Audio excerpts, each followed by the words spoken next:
Hello दोस्तों, नमस्ते, प्रणाम। मैं आप लोगों की खुशबू यादव अवधि गीत के चैनल पे दोस्तों आप लोगों का स्वागत है। आप लोगों के बीच में मैं एक प्यारा सा नाच गीत सुनाने जा रही हूँ। कैसा लगेगा दोस्तों कमेंट में ज़रूर बताइएगा। और जितने लोग हमारे चैनल पे नए हैं प्लीज़ आप लोग से रिक्वेस्ट है हमारे चैनल को सब्सक्राइब करिए, सपोर्ट करिए, आगे बढ़ाइए दोस्तों। और कैसा लगेगा हमारा नाच गीत कमेंट में ज़रूर बताइएगा।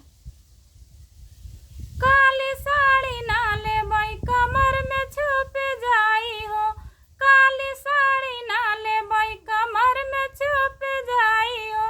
ससुरे में पहिनब ससुइया जर जाई हो, ससुइया जर जाई हो।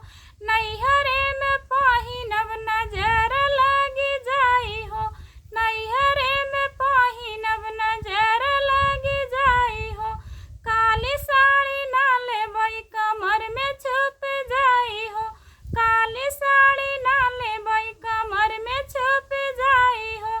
ससुरे में पहिनब जेठनिया जरी जाई हो, जेठनिया जरी जाई हो। नैहरे में पहिनब नजर लगी जाई हो, नैहरे में पहिनब नजर लगी जाई हो। काली साड़ी ना लेबई कमर में छुप जाई हो, काली साड़ी ना लेबई कमर में छुप जाई हो।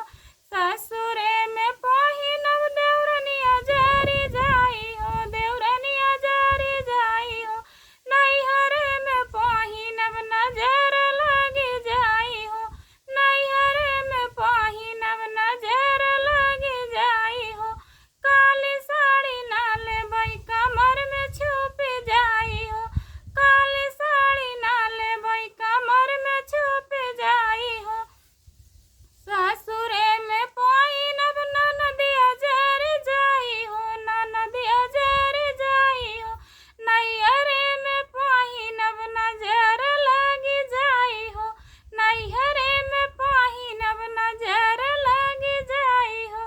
काली साड़ी ना लेबई कमर में छुप जाई हो, काली साड़ी ना लेबई कमर में छुप जाई हो।